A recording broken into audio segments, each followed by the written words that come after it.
Bapak mah jualan ya Pak? Iya, yang penting dapat. Berbagi bukan berarti mengurangi. Berbagi tidak mungkin tak berarti. Walau sedikit pun takkan menyakiti. Sesederhana senyum pun dapat mengobati hati yang letih. Banyak di luar sana orang-orang yang membutuhkan rangkulan tangan kita, berjalan bersama kita, tersenyum bersama kita.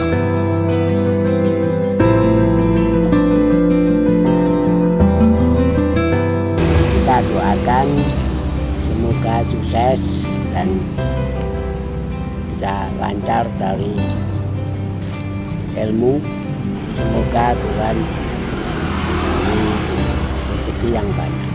Saya doakan semuanya diberi kesehatan, panjang umur, selamat dunia akhirat. Mari kita sisihkan beberapa kenangan manis pada mereka. Pada mereka yang juga masih saudara kita. Saudara kita yang nantinya akan membawa kita naik ke surga.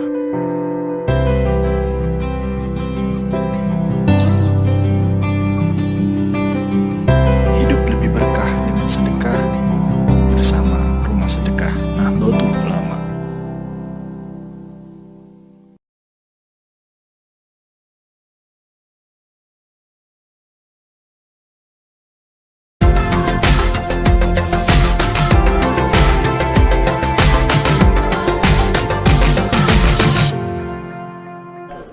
Assalamualaikum warahmatullahi wabarakatuh. Alhamdulillahirrabbilalamin. Hamdan salatan wassalaman amma ba'du.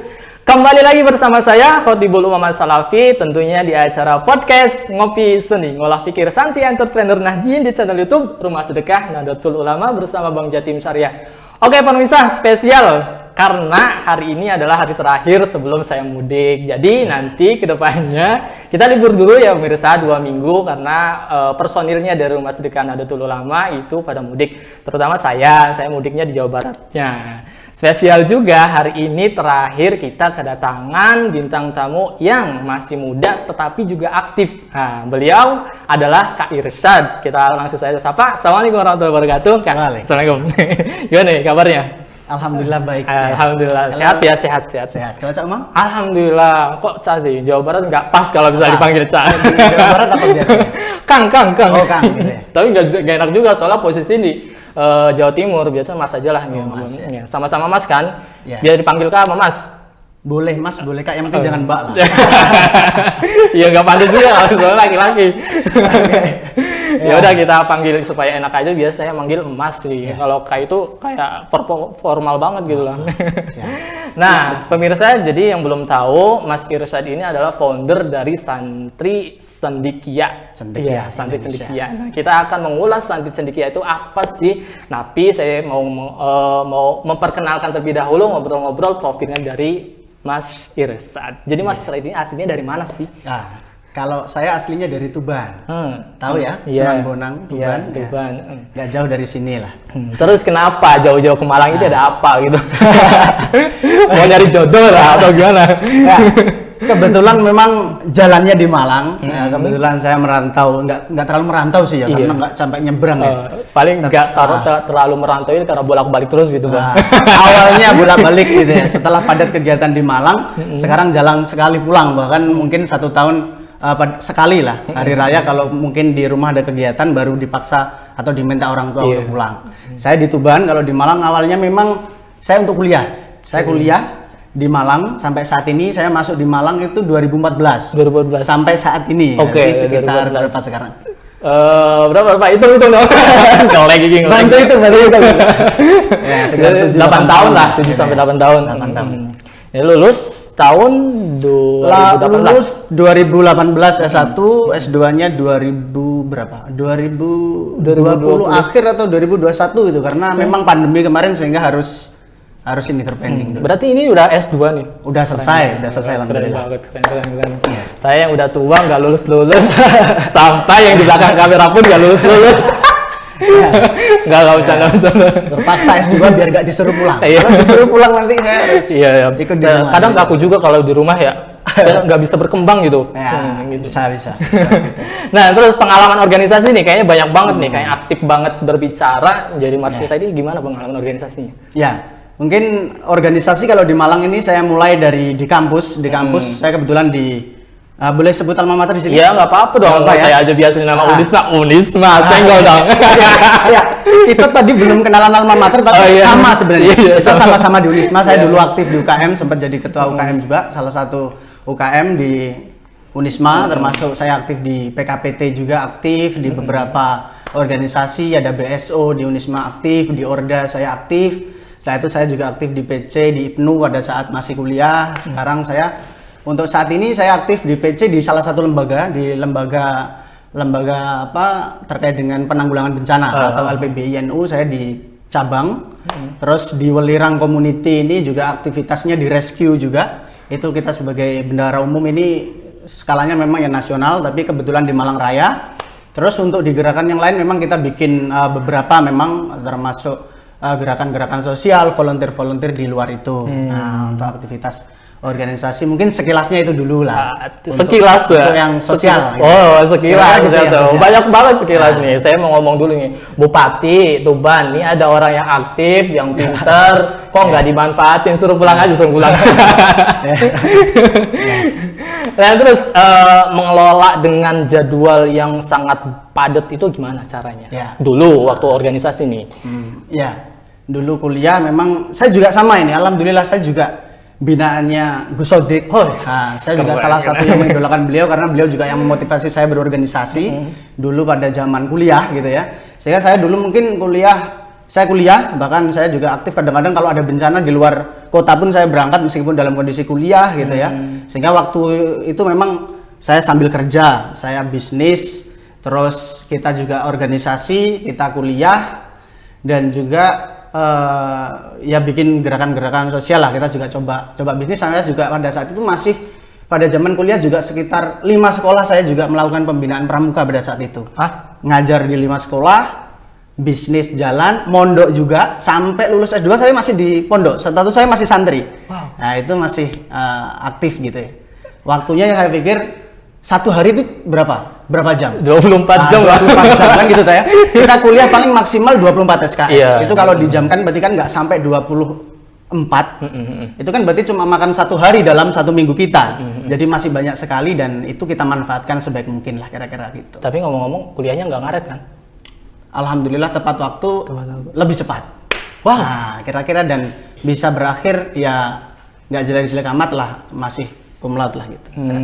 S1. Tapi motivasinya apa sih? Banyak banget organisasi, barangkali nih ada mahasiswa yang apa sih organisasi itu, apa sih ini nih nggak penting banget deh, sok sibuk banget deh. Nah, menurut Kak Irsad, Mas Irsad ini gimana ya motivasinya? Ya memang dulu saya pada saat mondok zaman SMK itu sering banget kan, saya dulu ikut salah satu ajang lomba yang memang kita kurang untuk komunikasi. Jadi saya pernah di forum yang memang itu lomba, saya dilibatkan, dipercaya di salah satu asrama saya dulu di pondok. Saya tuh malu banget karena memang saya sudah menghafalkan teks untuk presentasi lomba besar itu, masuk TV pada saat itu, dan saya bener-bener mandek jegrek gak iso ngomong apa-apa.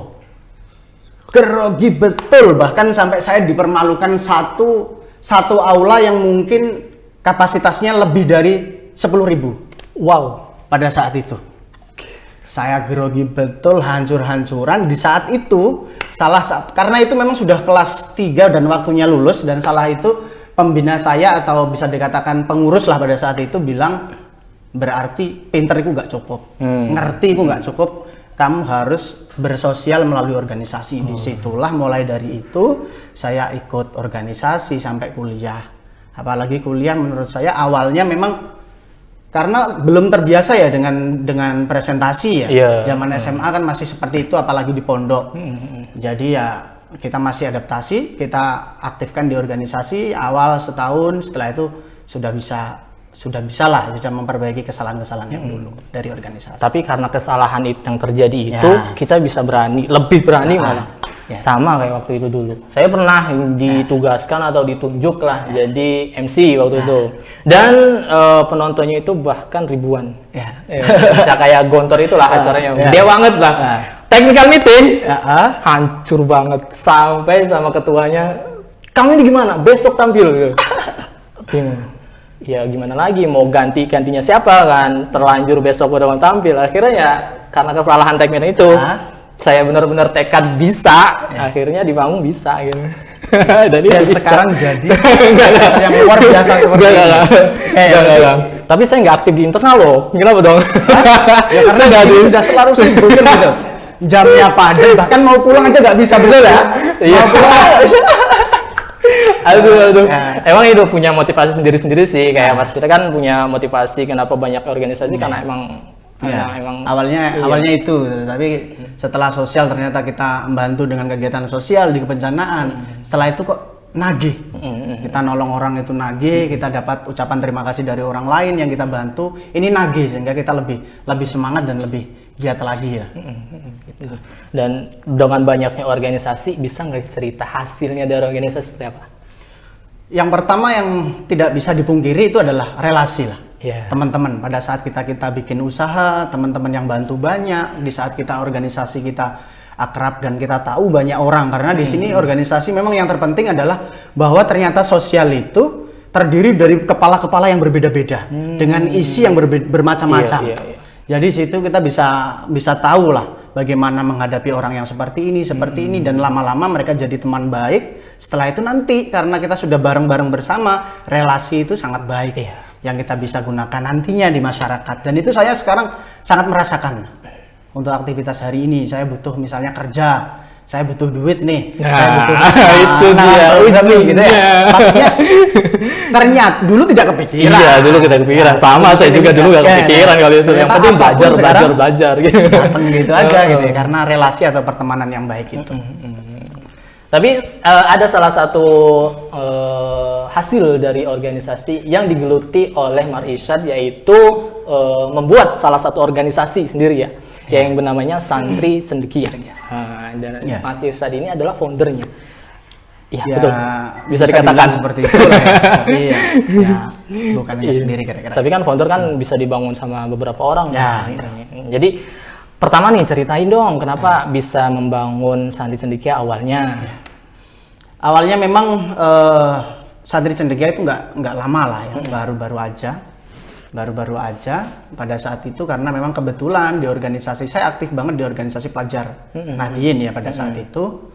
Setelah itu saya sudah demisioner di pengurusan cabang, di pengurusan di Daus ini kita juga bikin ngerintis PAC. Setelah itu kok selesai, saya juga dalam organisasi ini kita masih kita lihat dari teman-teman ini ternyata yang memungkinkan mereka berprosesnya ini sudah demisioner ini sangat memungkinkan untuk bisa kita ajak kolaborasi dengan gerakan yang sama, bahkan bisa lebih besar. Sehingga awalnya seperti itu, dengan aktivitas kerja pada saat itu yang lumayan padat, kita udah biasa organisasi di kampus ya. Di saat di masyarakat kita sudah selesai kuliahnya, itu saya masih beranjak ke S2 ya. Itu kok kurang aktivitas, dan kita juga punya pikiran pada saat itu terkait dengan konsep yang nantinya akan kita ceritakan terkait dengan Santri Cendekia. Sehingga awalnya karena itu kita kumpul dengan teman-teman, kita ada beberapa fenomena, ada beberapa isu yang dimana melatar belakangi berdirinya Santri Cendekia. Berarti Santri Cendekia dibangun ketika jenengan S2? Atau?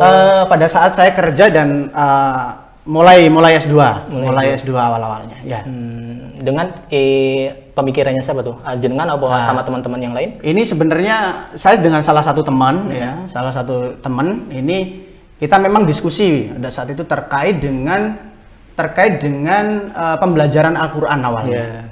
Bagaimana kita bisa memberdayakan teman-teman yang ada di pesantren yang memang kualitas membaca Al-Qur'annya sangat baik sekali dan memang sudah terverifikasi gitu ya. Udah pasti karena mereka bersanad dan lain-lain. Tetapi ini dan satu fenomena yang lain adalah ada yang membutuhkan dan belum tentu dari pesantren. Sehingga di situ awalnya dimulai dari pembelajaran Al-Qur'an dulu. Sehingga kita ayolah bisa nggak dimobilisasi teman-teman yang ada di pesantren nih untuk kita bawa ke lingkungan-lingkungan yang lebih luas atau lingkungan-lingkungan yang lebih elit, karena memang pada dasarnya seperti itu awalnya. Sehingga setelah itu nanti banyak program-programnya memang pada saat itu masih kuliah sama bekerja sama bisnis kecilan. Nah pemirsa ini masih bingung nih, santri cendekia itu apa sih? Kok langsung menjelaskan ini itu. Nah kita akan kembali setelah pesan-pesan berikut ini. Jangan kemana-mana, tetap di podcast Ngopi Sendi, ngolah pikir santri entrepreneur Nahdliyin di channel YouTube Rumah Sedekah Nahdlatul Ulama bersama Bang Jatim Syariah.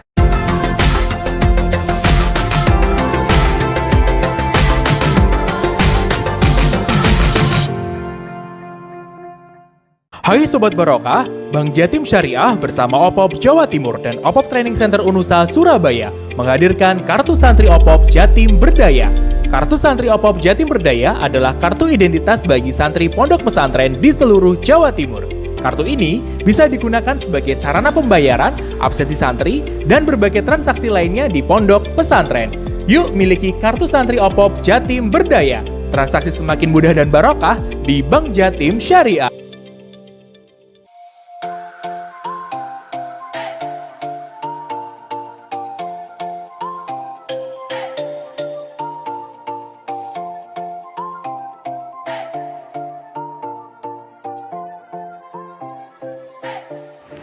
Assalamualaikum warahmatullahi wabarakatuh.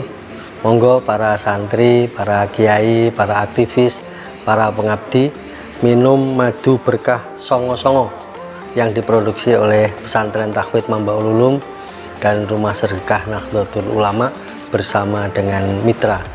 Insya Allah dengan ikhtiar ini kita bisa menjadi lebih kuat, lebih sehat di dalam memberikan pengabdian terbaik kepada umat.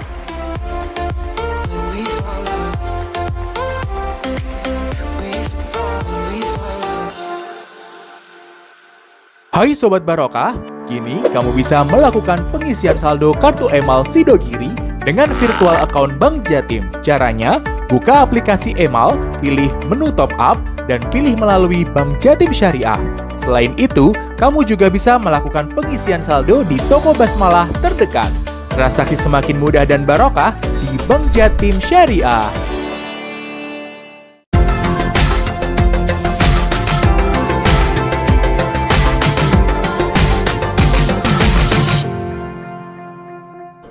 Halo, kembali lagi bersama saya di acara podcast Ngopi Sening, ngolah pikir santri entrepreneur Nahdliyin di channel YouTube Rumah Sedekah Nahdlatul Ulama.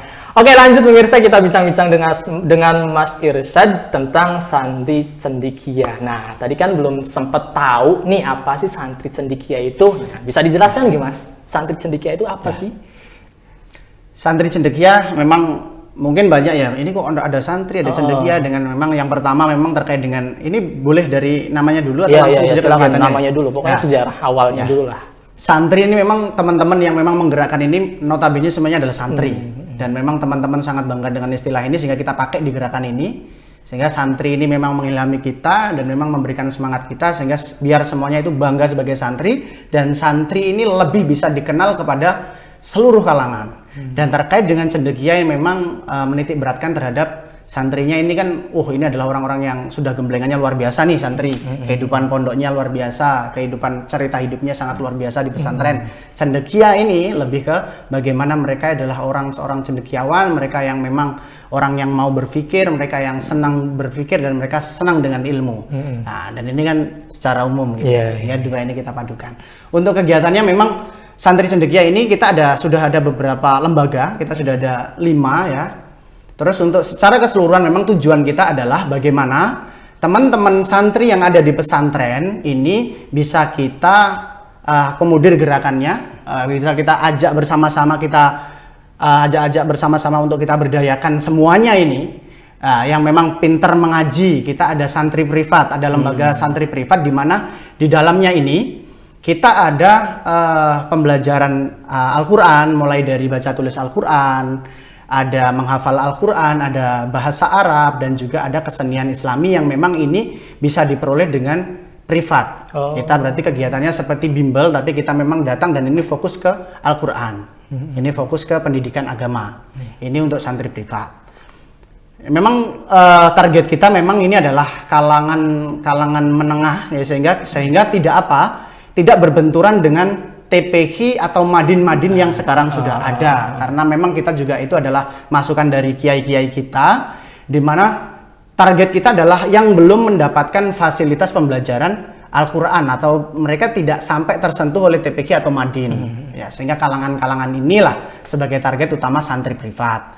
Setelah itu kita ada santri event. Di sini adalah teman-teman pondok pesantren, sekali lagi teman-teman santri yang ada di pesantren yang memang aktif di organisasi, biasa dengan kegiatan-kegiatan event di pondok-pondok. Nah, ini kita bisa profesionalkan, kita bisa ajak di masyarakat secara pengelolaan kegiatan. Sehingga kita di sini kita mengelola, kita sebagai event organizer, kita juga mengharap wedding organizer, kita event-event yang ada pada sekolah umum, event musik dan lain-lain, ini dikerjakan oleh teman-teman santri. Gitu. Kegiatan kita ini kita kerjakan teman-teman santri, LDKS pakai kita, outbound training kita, dan ini semuanya mulai dari konsep, tim, pemateri, instruktur, fasilitator, semuanya adalah santri yang memang kita juga adakan pelatihannya di santri event ini sampai kita mampu untuk kita bawa ke masyarakat.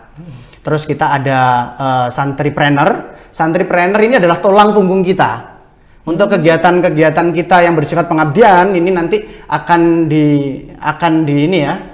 dibantu secara pendanaan ini melalui santripreneur. Kita ada beberapa produk di sini terkait dengan bisnisnya santri, teman-teman yang boleh santri-santri ikut menitip, boleh belajar terkait dengan digital marketing, itu nanti konsep bisnisnya ada di santripreneur.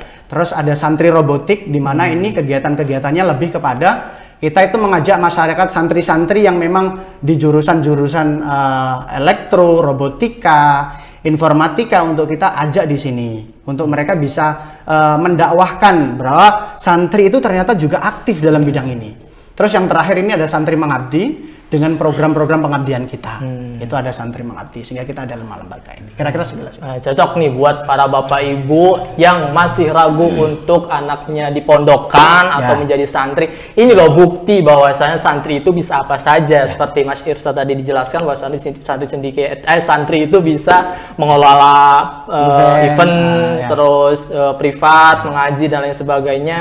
Nah, itulah pokoknya santri itu tidak bisa diragukan, pokoknya segalanya bisa. Nah, ini mau nanya nih yang tadi privat. Sekarang kan zamannya Covid ya. Mohon maaf, Covid belum sepenuhnya hilang nih. Bagaimana caranya untuk santri privat itu berjalan aktif, sedangkan si santrinya itu mungkin ada orang tuanya nggak boleh keluar dan lain sebagainya, gimana tuh? Ya, terkait dengan ini ya, Covid, kita mulai awal memang masuk itu sudah Covid. Ya, jadi awal kita adakan secara daring, ngajinya ini bisa secara offline dan secara online. Untuk beberapa tenaga pengajar kita, mulai dari kegiatan awal memang kita pastikan kita akan ada diskusi dengan wali santri, di mana wali santri ini menghendaki untuk tatap muka apa tidak. Kalaupun menghendaki tatap muka, akan kita adakan kegiatannya secara offline. Setelah itu nanti akan kita patuhi secara protokol kesehatan mulai dari awal, karena santri itu akan kita monitoring, di mana teman-teman ini wajib bermasker, kita bekali hand sanitizer, kita kasih masker dari lembaga. Awal-awal kita kasih masker, kita kasih hand sanitizer, terus mereka akan kita ajak ke kegiatan vaksinasi yang kita gencarkan ke teman-teman, kerjasama dari beberapa dinkes ya. Itu kita akan vaksinasi teman-teman, sehingga teman-teman itu kita paksa untuk vaksinasi. Terkait kegiatan yang kemarin juga booster ini juga teman-teman kita ajak, yang belum booster wajib untuk booster. Untuk kegiatan ini memang kita juga sangat kita jaga, kita juga support pemerintah terkait dengan kegiatan. Berarti tidak ada halangan ya kalau misalnya ada Covid pun santri-santrinya tetap maju buat istilahnya berdakwah ya kalau ini. Berdakwah memang. Ya berdakwah. Iya. Ya, meskipun ya seperti itu kan, berdakwah pun tetapi tenaga pengajar kita yang ada di pesantren, ya mereka ya tetap harus ada gantinya, karena memang mereka ini kan ya perlu transport dan lain-lain. Ini tetap kita ganti secara sangat benar-benar kita jamin dengan nominal yang memang pantas untuk tenaga pengajar atau guru ngaji gitu. Ya, kita kan manusia Ya. harus juga. Ya. Tapi di sisi lain itu nggak mau bahas itulah. Kita kan mau bahas tentang perjalanan Santri Cendekia, Ya. terus bagaimana manajemen. Nah, ini bagaimana manajemen SDM-nya gimana nih? Kan pastinya itu ada beberapa lembaga kan banyak banget nih. Gimana cara Mas Irsad untuk memanajemen SDM-nya itu? Oke, kebetulan di kami memang ada beberapa lembaga yang ini nanti ada penanggung jawab masing-masing di pengurusnya, Santri Cendekianya.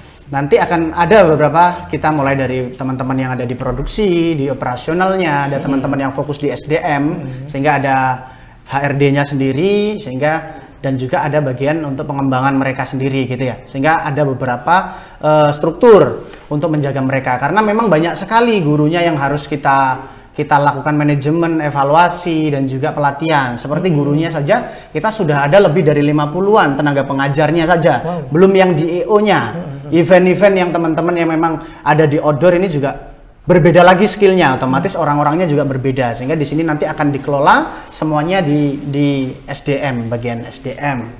Ini yang terkait masalah pengajar nih. Misalnya ada orang tua yang menghendaki pengajarnya ke rumah gitu. Ya. Nah, ini dari kantor. Kan ada kantornya kan Santri Cendekia?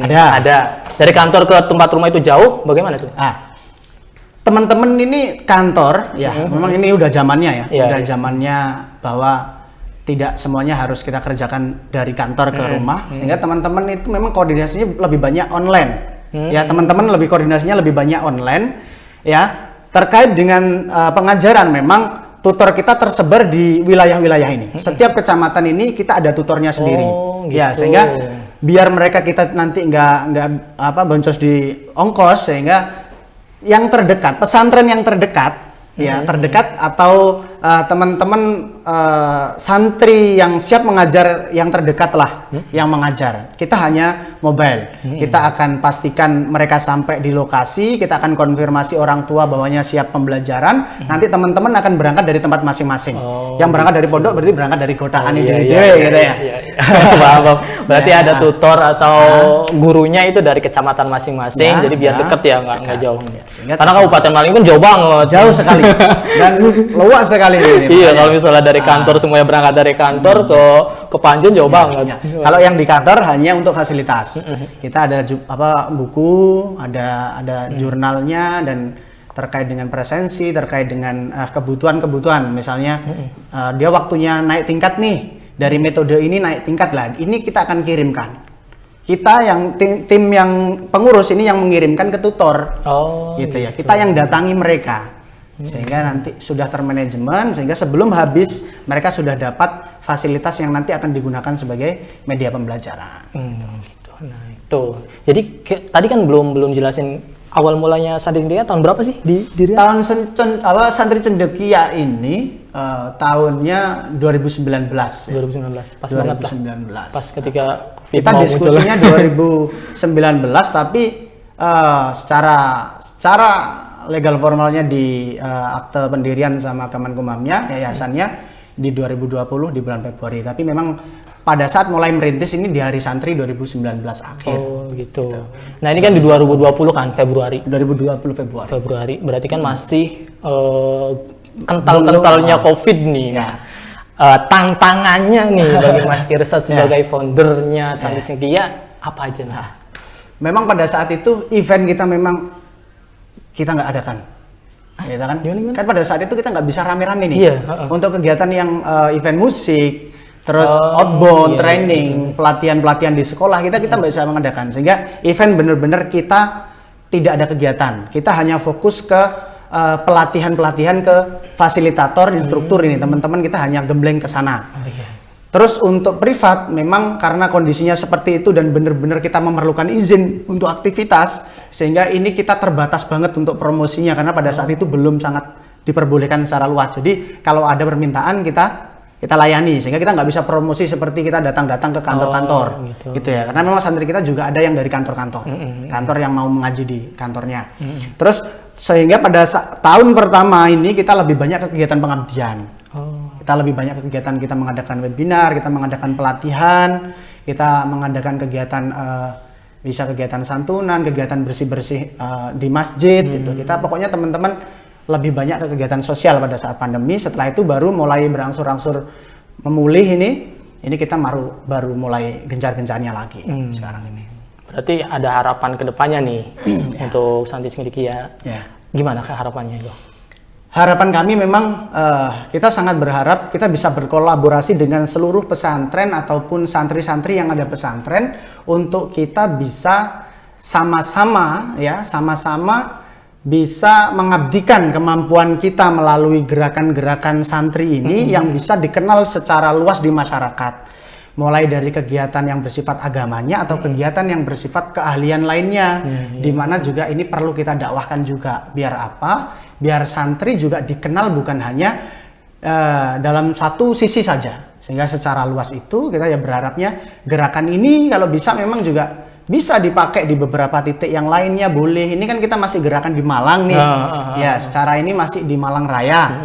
Barangkali nanti teman-teman atau mungkin kita punya kesempatan untuk bisa di wilayah-wilayah lain. Tapi untuk kegiatan yang secara ngaji, webinarnya atau lain-lain mungkin bisa diikuti secara nasional. Tapi untuk kegiatan event ataupun apa mungkin masih wilayah Malang Raya. Sehingga bisa meluas lah manfaatnya. Cocok lah buat teman-teman santri nih. Kadang banyak yang keluaran santri itu bingung, malah jadi berbaur dengan orang-orang biasa, malah akhlakul karimahnya malah hilang gitu. Nah ini cocok lah buat Santri Cendekia sebagai penampung atau sebagai contoh lah buat para santri bahwa kegiatan yang positif seperti yang ada di pesantren itu bisa diterapkan di lingkungan masyarakat itu sangat bagus sekali.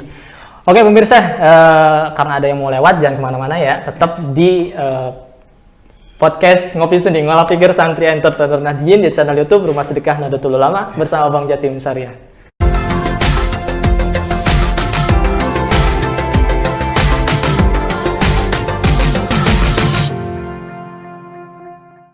Hai Sobat Barokah, ingin mewujudkan rumah impian, rumah baru, second, renovasi, takeover, atau refinancing? KPR IB Kriya Barokah solusinya. Istimewanya, angsuran ringan dan tetap, jangka waktu maksimal 20 tahun, perlindungan asuransi syariah, dan bebas biaya penalti bila pelunasan sebelum jatuh tempo. Informasi lebih lanjut, kunjungi laman bankjatim.co.id atau kunjungi kantor cabang syariah maupun kantor layanan syariah Bank Jatim. Wujudkan rumah impian bersama Bank Jatim Syariah.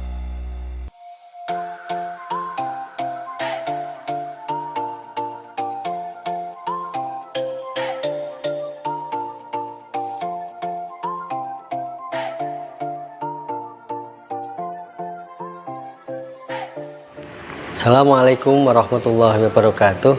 Monggo para santri, para kiai, para aktivis, para pengabdi minum madu berkah songo-songo yang diproduksi oleh Pesantren Tahfidz Mambaul Ulum dan Rumah Sedekah Nahdlatul Ulama bersama dengan mitra. Insya Allah dengan ikhtiar ini kita bisa menjadi lebih kuat, lebih sehat di dalam memberikan pengabdian terbaik kepada umat.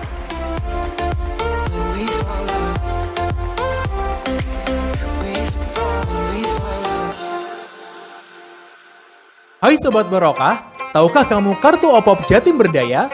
Kartu OPOP Jatim Berdaya adalah kartu ATM co-branding Bank Jatim Syariah bagi koperasi pondok pesantren anggota OPOP Jawa Timur. Kartu ini sebagai identitas dan akses bagi pelaku wirausaha berbasis pesantren untuk meningkatkan nilai ekonomi dan pemberdayaan produk pondok pesantren. Yuk segera gabung bersama OPOP Jawa Timur dan buka rekening di Bank Jatim Syariah. Pesantren berdaya, masyarakat sejahtera.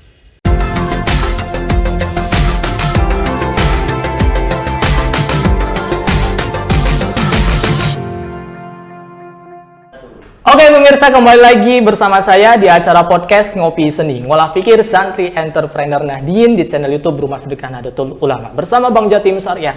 Pemirsa, kita lanjut ngobrol-ngobrol, bincang-bincang seru bersama Mas Irsyad. Nah, Mas Irsyad, sekarang berbicara tentang sedekah nih, karena ini kan rumah sedekah ya, tempatnya orang-orang bersedekah dan juga menyalurkan sedekah. Nah, di Santri Cendekia ini ada nggak kegiatan sedekahnya itu?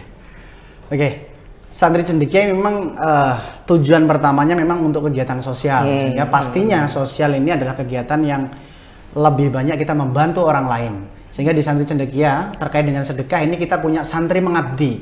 Untuk kegiatan santri mengabdi ini kita memang kegiatannya kita fokuskan untuk kegiatan pengabdian, di mana kegiatan dari event, kita punya event planner dan masukan ini kita juga melakukan aktivitas-aktivitas sedekah melalui kegiatan gerakan kita. Kita punya gerakan Rumah Baca Al-Quran, ini kita mendirikan atau kita mensupport teman-teman di pelosok-pelosok yang wilayahnya memang belum ada TPQ atau belum ada fasilitas pembelajaran Al-Quran, kita akan adakan Rumah Baca Al-Quran. Ya, sehingga mulai dari gurunya bisyarahnya kita, dari kebutuhan Al-Quran, kebutuhan bangku, ini kita. Sehingga nanti akan kita dampingi dari metode pembelajarnya, sehingga kita inginnya adalah dalam bentuk ini, sedekah kita dalam bentuk TPQ ini, ya, atau kita kenal dengan Rumah Baca Al-Quran. Ini kegiatan rutinan kita, ya, termasuk sehingga kita yakin sekali, kita percaya sekali dengan kegiatan-kegiatan kita membantu orang lain, apalagi kita sedekahkan dengan tujuan kita atau arahnya ke dakwah agama ini, sehingga pasti nanti gerakan kita secara berangsur-angsur akan membesar, dan itu ini memang kita rasakan dari awal kita rasakan. Contohnya ya ini orderan yang bertambah, gitu ya. Orderan yang bertambah, gitu ya. Nah, kegiatan yang memang mulai dikenal banyak orang dengan kegiatan-kegiatan yang kita membantu orang lain. Mungkin ya doa-doa dari teman-teman adik-adik yatim yang memang pada saat kita libatkan dalam santunan, sehingga kegiatan kita, teman kita, tim kita yang semakin solid sampai saat ini. Ini saya yakin juga gara-gara sedekah. Oh, betul sekali. Karena sedekah itu keajaiban luar biasa, nggak bisa dihitung-hitung oleh manusia. Yang beri itu Allah, dan juga bakal dilipat gandakan kalau kita sedekah itu. Apalagi di bulan Ramadan. Ya. Ini ya, ngomong-ngomong, kalau misalnya di kantor itu ada nggak sih TPQ-nya? Di tempat ada. Di Santri Cendekia juga kita bikin juga di sini. Di Malang kita ada. Untuk yang offline, untuk teman-teman yang memang kalau ada yang mau belajar di santri privat tetapi misalnya masih keberatan di biaya, nanti akan kita adakan di kegiatan pengabdiannya, sehingga akan kita adakan di Rumah Baca Al-Quran atau kita fasilitasi secara gratis, sehingga ada yang memang ada biaya yang diganti, ada yang memang gratis. Kebetulan kita di Genting sini kita juga bikin RBA di situ, RBA di sekretariatan kita, ya santri-santrinya dari adik-adik wilayah sekitar situ yang kita ajari langsung. Kalau dari personilnya sendiri, dari Santri Cendekia, paling jauh itu dari mana? Santri Cendekia ini memang kebanyakan ini mahasiswa, sehingga mencar-mencar nih, ada yang pengurusnya dari Papua, ya. Ada di dari sini, Papua, ada. itu dari Papua. Ada yang dari Kalimantan, ada yang dari Lombok, gitu ya. Teman-teman memang menyebar ini. Tapi kalau misalnya udah waktunya mudik sekarang ini, sepi dong? Atau nggak pada pulang deh, nggak diwajibin pulang deh? Ya, tetap, karena ini memang gerakannya juga gerakan sosial, di mana pengabdian juga lebih banyak kan gerakannya pengabdian, jadi tidak ada paksaan, tapi juga ada waktunya. Sebentar tutar-tutarnya ada, ini mulai libur, nah, aktivitas kita nanti mulai padatnya di tanggal ini, sehingga sebelum ini nanti teman-teman ayo pada balik, khususnya yang wilayah Malang ini yang nanti akan mendekani ini ya, akan bertanggung jawab penuh. Yang mudik biar mudik. Yang Papua baliknya jangan ini ya, lama-lama. Jangan cepet-cepet baliknya. Yang lama aja di sana. Nah, terakhir nih, di sini kan tempat buat bisa dikatakan promosi juga. Buat Marisa silakan kalau misalnya mau promosi buat pemirsa yang ada di Malang, khususnya bagi anak-anaknya yang sulit buat atau tambahan untuk belajar mengaji, silakan Mas buat ininya. Untuk Bapak Ibu yang memang ingin atau lagi semangat belajar Al-Qur'an, jangan ragu-ragu untuk mendaftarkan kepada kami, karena kita mulai dari usia adik-adik yang mohon maaf sekarang yang 3 tahun itu ada sampai yang usia 55 itu ada. Waduh.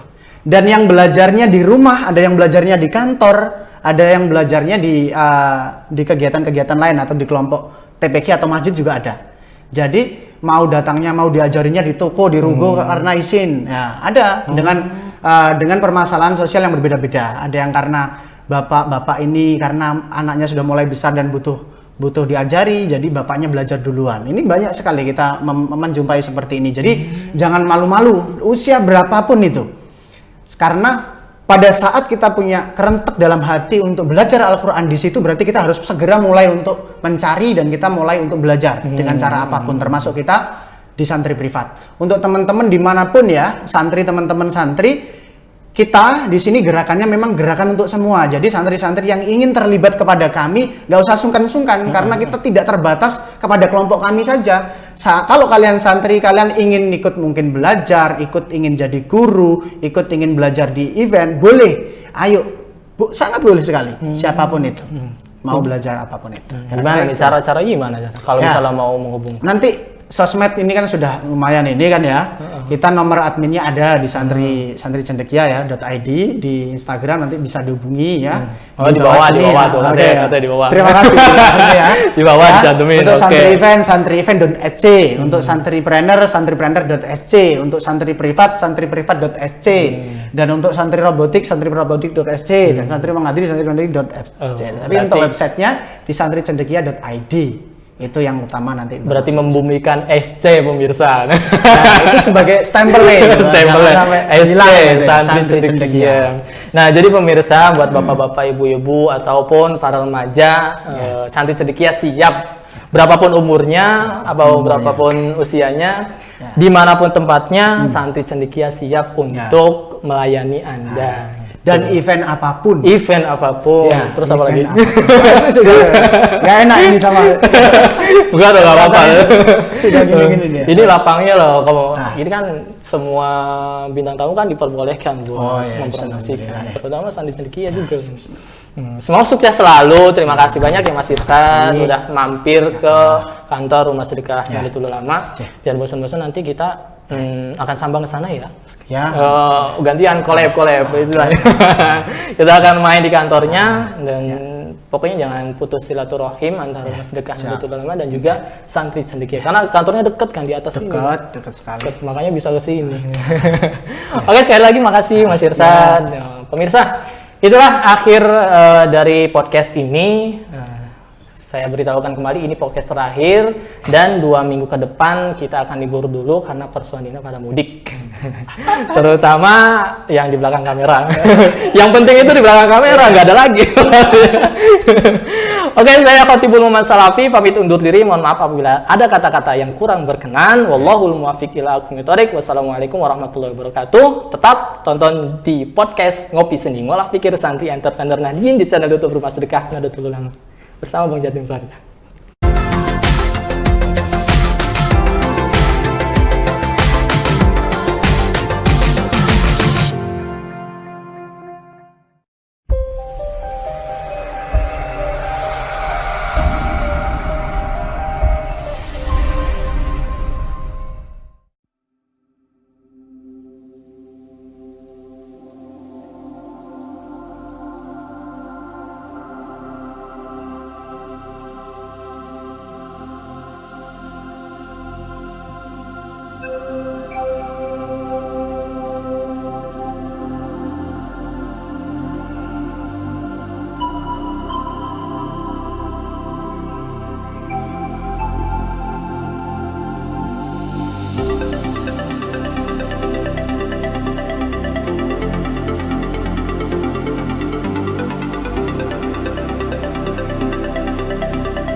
Saya juga berkomunikasi dengan teman-teman kita, teman-teman TV yang bikin relawan haji di sini. Saya juga beberapa bulan yang lalu kirim anak ibu dari Kabupaten Malang di PBNU juga untuk datang di sini dalam rangka menjaga supaya NU itu tetap hadir dalam situasi yang sulit. Maka saya sering sampaikan itu, kita itu harus membuat NU itu hadir di hati masyarakat di semua situasi, khususnya pada situasi yang benar.